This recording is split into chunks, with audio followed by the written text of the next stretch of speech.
4.5 লক্ষ শূন্যপদ সরকারি দপ্তরগুলোতে। তাদেরকে চাকরি দেওয়া তো দূরের কথা, চাকরি বিক্রি করে খেয়েছে। স্কোয়ার ফিট হিসাবে বেশ কয়েকটা জায়গায় এই গর্ত খোঁড়ার সাথে সাথেই প্রমোটারদের টাকা পয়সা তাদের কাটমানি হিসাবে দিতে হয়। উপর যে রাজ যারা করছে সেই রাজটাকে যদি আমরা বন্ধ করতে পারি, যারা গ্রাহক হচ্ছেন, ঘর বাড়ি নিচ্ছেন, তাদের অন্তত রেটটা একটু কম হবে। আজকে এখানে যদি আরজিকর হচ্ছে, ওখানে যোগী রাজ্যতে উন্নাও হচ্ছে, তাহলে এরা কি একে অপরের পরিপূরক নয়? 2011 সাল থেকে দীর্ঘ 15 বছর ধরে তৃণমূলের গড় এন্টালি, এবং সেই এন্টালিতে এবার তৃণমূল প্রার্থী করেছে বিদায়ী বিধায়কের পুত্র সন্দীপন সাহাকে। তার বিপরীতে বিজেপি থেকে দাঁড়িয়েছেন প্রিয়াঙ্কা টিব্রোয়াল, এবং তার বিপরীতে বামেদের তরফ থেকে যিনি লড়াই করছেন তিনি আমাদের সঙ্গেই রয়েছেন, আব্দুল রউফ। আব্দুল রউফের প্রচারপত্রটা আমার হাতে রয়েছে, একেবারে অভিনব প্রচার। আমি আপনাদের দেখাবো। এখানে বলা হয়েছে প্রমোটার রাজের বিরুদ্ধে বস্তিবাসী শ্রমিকের ঘরের ছেলেকে ভোট দিন। এই যে বস্তিবাসী শ্রমিকের ঘরের ছেলে, কতটা দাদা এই ঘরের ছেলে, সাধারণ মানুষের, প্রান্তিক মানুষের, খেটে খাওয়া মানুষের ঘরের ছেলের হয়ে লড়াইটা করতে চাইছেন? প্রথমে যেটা বলি, বাবা ছিলেন একজন জুট মিলের শ্রমিক। সেই শ্রমিক ঘরের একজন সন্তান হিসাবে বস্তিতে বসবাস করতে করতে বস্তিবাসী মানুষের সুখ দুঃখের সাথে সঙ্গী থেকে তাদের সঙ্গে যেভাবে মনের একটা মিল, আর সেই মিলের মধ্য দিয়ে আমি যা দেখেছি, এই মুহূর্তে বস্তিবাসী মানুষ সব থেকে বেশি কষ্টে রয়েছে। এই প্রমোটাররা, যেটা বলেছি আমি, প্রমোটারদের বিরুদ্ধে আমাদের কোনো কথা নেই। প্রমোটাররা সাধারণত, এটা আমার ব্যক্তিগত অভিমত, প্রমোটাররা নিজেরা নিজেদের টাকা পয়সা লাগিয়ে, দেখা গেছে এমনও প্রমোটার আছেন যে তারা তাদের বাড়ির পরিবারের জিনিসপত্র বন্ধক কিংবা বিক্রি করে একটা ব্যবসা করার জন্য প্রমোটিং করছেন। কিন্তু দেখা গেছে এই 15 বছর সময়কালের মধ্যে, আমি এটা কোনো প্রমাণ দিতে পারবো না, কিন্তু মানুষজনের কাছে যা কথা, এবং আপনারা একটুখানি খোঁজ নিলে আপনাদের কাছে তো আমাদের থেকে অনেক বেশি খবর থাকে, একবারে স্কোয়ার ফিট হিসাবে বেশ কয়েকটা জায়গায় এই গর্ত খোঁড়ার সাথে সাথেই প্রমোটারদের টাকা পয়সা তাদের কাটমানি হিসাবে দিতে হয়। আমরা সেই কারণেই আমাদের আলোচনার মধ্য থেকে আমার নিজের ব্যক্তিগত অভিমত, এই প্রমোটার রাজকে বন্ধ করার ক্ষেত্রে আমরা যদি সরকারে আবার আসি, প্রমোটাররা তাদের ব্যবসা করবে নিয়ম কানুন মেনে, তারা কিভাবে করবে প্রশাসনের সাথে কথা বলবে, তাদের ব্যাপারটা আলাদা। কিন্তু এই কাটমানি যেটা দিতে হয়, আর দেওয়ার মধ্য দিয়ে তার যা কস্টিং হয়, সেই কস্টিংয়ে যারা গ্রাহক হিসাবে ঘর নেয়, তাদের যে রেট দিতে হয় সেই রেটটা অনেক বেশি দিতে হয়। যদি এই কাটমানিটা বন্ধ হয়, এই প্রমোটারদের উপর যে রাজ যারা করছে সেই রাজটাকে যদি আমরা বন্ধ করতে পারি, তাহলে অন্ততপক্ষে যারা ক্রয় করছেন, যারা গ্রাহক হচ্ছেন, ঘর বাড়ি নিচ্ছেন, তাদের অন্তত রেটটা একটু কম হবে। সেই কারণেই আমরা বলেছি প্রমোটারদের বিরুদ্ধে আমাদের কোনো বক্তব্য নেই। প্রমোটাররা যদি সেখানকার বসবাসকারী মানুষজনের সাথে সুসম্পর্ক রেখে, তাদেরকে রেখে, অর্থাৎ বস্তির উন্নয়ন যদি করে, সেখানে আমাদের কারোরই আপত্তি থাকার কথা নয়। ব্যক্তিগতভাবে আমার তো নাই। সেই কারণেই প্রমোটার রাজটা যাতে যেভাবে করছে, এখন এই মুহূর্তে চলছে, সেই প্রমোটার রাজটাকে যাতে নাকি আমরা বন্ধ করতে পারি, তার জন্য আমাদের পরিকল্পনা, তার জন্য আমার নিজস্ব উদ্যোগ থাকবে যে এই রাজ যারা কাটমানি নিচ্ছে সেই কাটমানিটা নেওয়া বন্ধ করতে হবে, এবং যারা গ্রাহক হচ্ছে তাদেরকে ন্যায্য মূল্যে তাদেরকে দিতে হবে। তাহলেই কিন্তু প্রমোটার রাজ বন্ধ হলে প্রমোটারদেরও সুবিধে, এবং যারা ঘরবাড়ি নিচ্ছে তাদেরও সুবিধা হবে। আর বসবাসকারী যারা বস্তিবাসী মানুষ, যাদেরকে রেখে, আমরা বলেছি বস্তির উন্নয়ন, তাদেরকে কোনো একটা ফ্লোরে কিংবা নিচেতে কোথাও একটা জায়গা দিয়ে দিল, বস্তির উন্নয়ন যদি হয়, তাহলে কারোরই অসুবিধা হবে না। সেই কারণে আমরা বলেছি বস্তিকে রক্ষা যদি করতে হয় তাহলে প্রমোটার রাজ বন্ধ করিয়ে বস্তি রেখে বস্তির উন্নয়ন করাটাই হবে আমাদের আশু কর্তব্য। আপনার সঙ্গে আলিমুদ্দিনের যোগাযোগ বহুদিনের, একেবারে জন্মসূত্রে, একদম জন্মসূত্রে। এবং সেই জায়গা থেকে আমার পরিচিত বা আমার জানার মধ্যে কেউ এখনো কোনো প্রার্থী বস্তির মানুষের উন্নয়নের কথা বলেননি। সেটা আপনি বলছেন। শ্রমিকদের কথা তুলে ধরা অনেকেই বলছেন, কিন্তু বস্তিবাসীদের উন্নয়নের দিকে তাকাচ্ছেন কজন? এবং তারও সঙ্গে আরও একটি প্রশ্ন দাদা, আপনি এখনো পর্যন্ত কারখানায় বসবাস করেন এবং নিজস্ব বাড়ি বলতেই কারখানা, বসবাসের কেন্দ্র বলতে, এই যে এত সাধারণ জীবনযাপন এবং সেখান থেকে সাধারণ মানুষের কথা বলা, কতটা আলিমুদ্দিনের সমর্থন পাচ্ছেন এবং কতটা সাধারণ মানুষের সাড়া পাচ্ছেন? আলিমুদ্দিনের সমর্থন তো আছেই, এ বিষয়ে কোনো সন্দেহ নেই। আমার যদি বলেন, বাবা মারা গেছেন ঠিকই, কিন্তু একজন বাবা বেঁচে আছেন, তিনি হচ্ছেন বিমান বসু। চোখ থেকে জল আসে। আমি ভাবতে পারছি না, এই বিমানবাবুরাই যখন নাকি আমরা বাড়ি ছাড়া হয়ে আলিমুদ্দিনে একটা চিঠি নিয়ে আসি, তখন এই বিমানবাবুরাই আরেকজন মানুষ, যিনি এই গোবরা অঞ্চলে যার বসবাস, মনি রায় বলে তার নাম, প্রফেসর মনি রায়, তার কাছেই আমি মানুষ হয়ে পড়াশোনা শিখে আজকে বস্তিতে থেকে বস্তিতে বসবাস করতে করতে বস্তিবাসী মানুষের সাথে যে সম্পর্ক তৈরি হয়েছে, চোখে দেখা। একটা বস্তিতে ধরুন টালিবাড়ি আছে, সেই টালিবাড়ি থাকাকালীন যতজন একটা ওই টালিবাড়িতে থাকতেন, তার জন্য নিকাশি ব্যবস্থা, মানে পূর্বতন বামফ্রন্ট সরকার থাকাকালীন যেভাবে নিকাশি ব্যবস্থার লাইনটাকে মানে করিয়েছিলেন, সেই লাইন এখনও রয়েছে। অথচ সেই টালিবাড়ি শেষ করে আজকে প্রমোটারদের উপর রাজও করছে কয়েকজন মানুষ, একদম হাতে গোনা কয়েকজন, আর প্রমোটাররাও তাদের সাহায্য সহযোগিতায় একেবারে ওই 4তলা 5তলা বাড়ি, সেখানে বসবাসকারীর সংখ্যা আর টালিখোলায় বসবাসকারীর সংখ্যার থেকে অনেক বেশি। সেই সংখ্যার লোড ওই নিকাশি মেনটেন করতে পারবে না। অথচ আমরা যখনই মানে বলতে যাই বস্তিবাসী আপদ বিপদ সুখ দুঃখের সাথে থেকে বস্তি সংগঠন আমি করি, আমাদের একটা পশ্চিমবঙ্গ বস্তি উন্নয়ন সমিতি একটা সংগঠন আছে, সেই বস্তি সংগঠনের কলকাতা জেলার সভাপতি আমি। স্বাভাবিকভাবে বস্তির মানুষকে একেবারে সঙ্গে নিয়ে তাদের সুখ দুঃখ কষ্ট সমস্ত কিছুকে উপভোগ করবার মধ্য দিয়ে একেবারে তাদের সঙ্গে পড়ে থেকে যে অভিজ্ঞতা আমার হয়েছে, আমাদের এক সময় এই বস্তি সংগঠনের পক্ষ থেকে পূর্বতন কলকাতা বস্তি ফেডারেশন নামে, তৎকালীন আমাদের পূর্বতন কলকাতা বস্তি ফেডারেশনের নেতা ছিলেন মোহাম্মদ নিজামুদ্দিন এবং লক্ষ্মী দে, তারা ছিলেন যুগ্ম সম্পাদক। কেন হয়েছিল কলকাতা বস্তি ফেডারেশন, তারও একটা ইতিহাস আছে। কোনো একটা সময় পূর্বতন বামফ্রন্ট সরকারের আমলে আমাদের সর্বজন শ্রদ্ধেয় জননেতা জ্যোতিবাবু যখন নাকি মুখ্যমন্ত্রী ছিলেন, তিনি কোনো একটা কলকাতার বস্তিতে একটা সভা করতে এসেছিলেন। এসে দেখেছেন, যে চোখে দেখেছেন, দেখে কি দেখেছেন, মানুষের পয়প্রণালী মাথায় করে, মানে খাটা পায়খানা আগে যে ছিল, মানুষের পয়প্রণালী একজন মানুষ মাথায় করে নিয়ে যাচ্ছে। গন্ধ ছিল, তখন গন্ধ লেগেছে। তো জ্যোতিবাবু জিজ্ঞাসা করেছেন আমাদের তৎকালীন ওই নেতৃত্বের কাছে, এই লক্ষ্মী দে বলুন, মোহাম্মদ নিজামুদ্দিন বলুন, জিজ্ঞাসা করেছেন যে এটা কি নিয়ে গেল গো? তখন বলেছেন এই।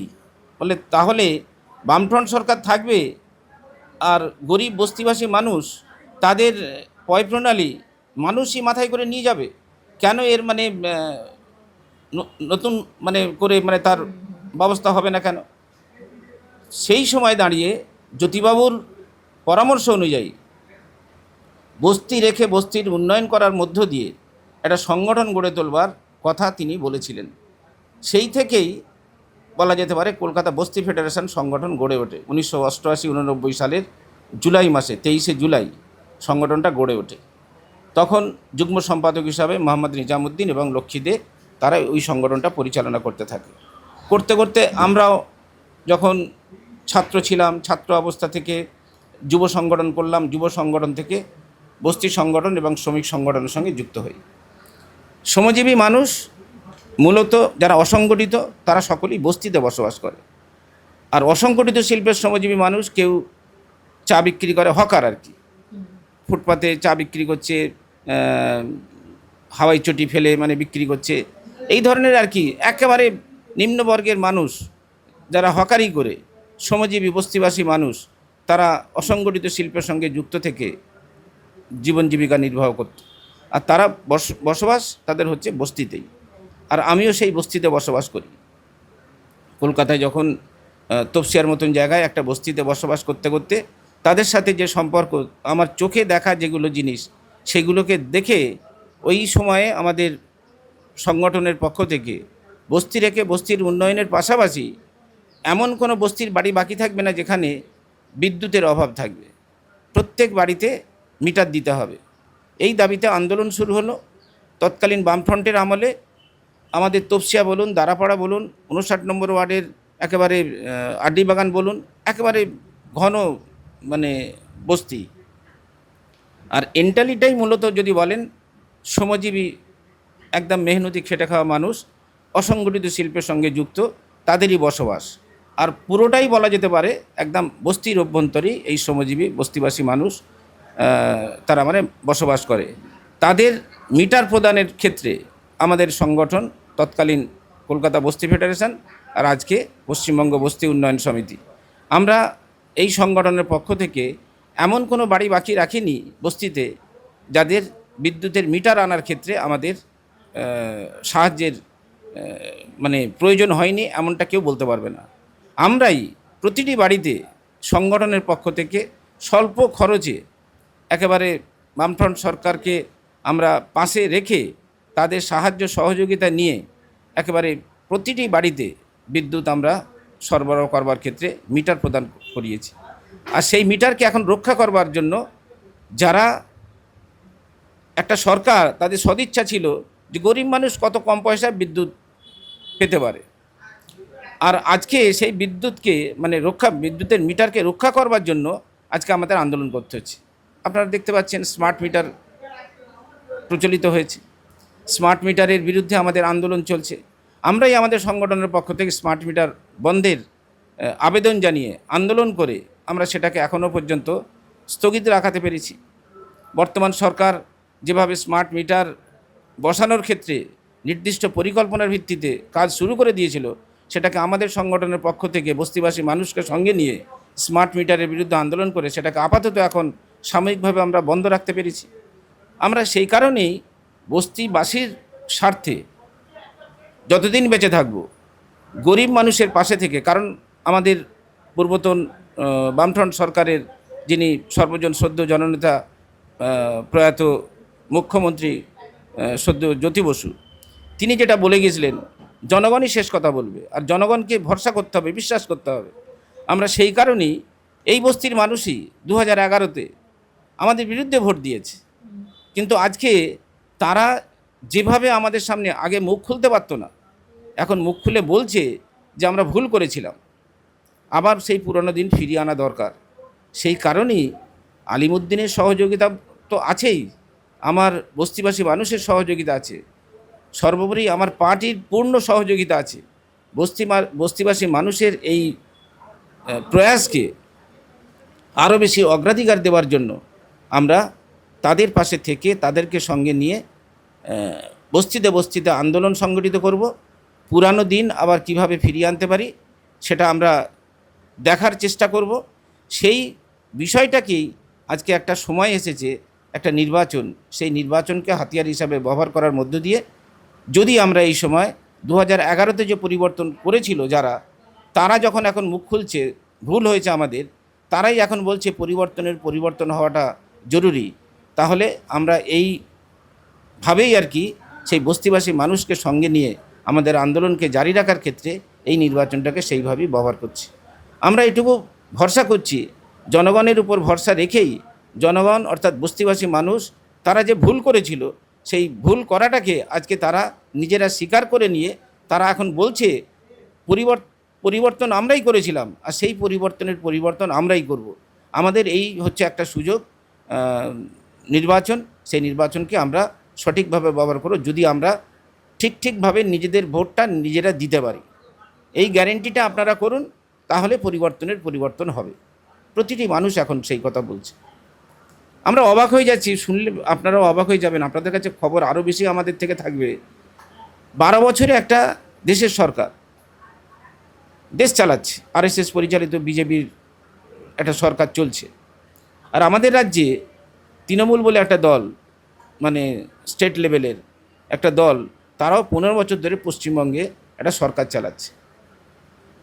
সাধারণ মানুষ, বস্তিবাসী মানুষ, আমি গতকাল ধাপাতে মানে প্রচারে ছিলাম, সেখানে সাধারণ একেবারে ধাপা ঢিপিতে মানে জঞ্জাল পরিষ্কার করে, সেই পরিষ্কার করতে করতে কিছু জিনিস তারা মানে পায়, সেগুলোকে বিক্রি করে রুটি রুজি চালায়। মানে নোংরা আবর্জনা সেখানে যেভাবে গন্ধের উপর বসে যেভাবে তারা মানে রুটি রুজির সন্ধানে ওই পুড়িয়ে মানে সমস্ত মানে জিনিসগুলোকে এক কাছে রেখে এক কাছে করে সেগুলোকে বিক্রি করে তারপর তাদের পেট চলে, সেই গরিব ঢিপিতে বস্তিবাসী মানুষ, তাদের বক্তব্য যে 12 বছর ধরে দেশের একটা সরকার চলছে দাদা, আর 15 বছর ধরে আমাদের রাজ্যেও একটা সরকার চলছে, নারীদের কোনো নিরাপত্তা নেই। আজকে এখানে যদি আরজিকর হচ্ছে, ওখানে যোগী রাজ্যতে উন্নাও হচ্ছে। আজকে এখানে যখন কসবা হচ্ছে ল কলেজে, চলে যান মহারাষ্ট্রের মানে হাতরাসে, একটার পর একটা এই ধরনের মানে কাজ এখানেও যা হচ্ছে, বিজেপি শাসিত রাজ্যেও সেই একই কাজ হচ্ছে। তাহলে এরা কি একে অপরের পরিপূরক নয়? আমরা তখন বললাম, আমি গতকাল তাদেরকে বললাম যে আজকে আপনাদের ঘুম ভেঙেছে, আপনারা এই যে কথাগুলো বলছেন, আমাদের বুকটা চওড়া হয়ে যাচ্ছে। আমাদের মানে আশা ভরসা আরও আপনাদের উপর বেড়ে যাচ্ছে। কারণ আপনারা একসময় আমাদের বিরুদ্ধে ভোট দিয়ে একটা সরকারকে এনেছিলেন, একটা অন্য কিছু ভাবনার আঙ্গিকে, কিন্তু আজকে আপনারা এই যেভাবে ভেবেছেন, এই ভাবনাটা যদি আপনারা সত্যিকারের যদি ভেবে আমাদের কাছে সত্য কথাটা বলেন, তাহলে নিশ্চয়ই আপনারা আগামী 29 এপ্রিল যে ভোট, সেই ভোটের দিনে আপনারা আপনাদের পরিবর্তন কীভাবে করতে হয়, আপনারাই তো পরিবর্তন করেছিলেন 2011-তে, আর আপনারাই বলছেন সেই পরিবর্তন আমরা করব। তাহলে আপনাদের উপর আমাদের ভরসা আছে, আমাদের আশা আপনারা সেই কাজ করবেন। এই কতগুলো কথাই তাদের কাছে শুনলাম এবং বললাম।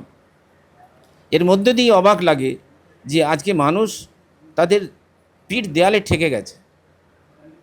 চিন্তা করতে পারবেন না, 12 বছর শাসনকালে দেশের সরকার 30 লক্ষ শূন্য পদ সরকারি দপ্তরগুলোতে এখন রয়েছে, অথচ তারা বলেছিল বছরে 2 কোটি বেকার ছেলে চাকরি দেবো। আপনারাই বলবেন, আমাদের থেকে অনেক খবর আছে আপনাদের কাছে, কোন রাজ্যে কিংবা কোন মানে বস্তিতে কেন্দ্রীয় সরকার মানে চাকরি দিয়েছে। তেমনি আমাদের রাজ্যে 4.5 লক্ষ শূন্য পদ সরকারি দপ্তরগুলোতে, 15 বছর ধরে একটা সরকার চলছে, 4.5 লক্ষ হচ্ছে মানে শূন্য পদ। তাদেরকে চাকরি দেওয়া তো দূরের কথা, চাকরি বিক্রি করে খেয়েছে। এমনকি শিক্ষার ক্ষেত্রে যদি বলেন, তৎকালীন বামফ্রন্ট সরকারের আমলে 12 ক্লাস পর্যন্ত অবৈতনিক ছিল, বিনা পয়সায় পড়াশোনা করতে পারত, বই খাতা থেকে শুরু করে সব কিছু, স্কুল কলেজে পয়সা দিতে হতো না। আর আজকে এই 15 বছর সময়কালে 8,200 স্কুল, মাধ্যমিক উচ্চ মাধ্যমিক স্কুল বন্ধ হয়ে গেল, আপনাদের কাছে খবর রয়েছে। 26,000 প্রাইমারি স্কুল বন্ধ হয়ে গেল, আপনাদের কাছে খবর আছে। শিক্ষার ক্ষেত্রে আজকে কোন জায়গায় আমাদেরকে নিয়ে গেছে, শিক্ষামন্ত্রী থেকে শুরু করে শিক্ষা দপ্তরের সমস্ত মাথারা কতদিন জেলে ছিল, জেল থেকে বেরিয়েছে ঠিকই, বেরোবে তো বটেই, তাদের বের করবেই। এসব খেলা হচ্ছে মানে তাদেরই, যার জন্যই তারা নির্বাচন আসলে দেয়ালে লেখে খেলা হবে।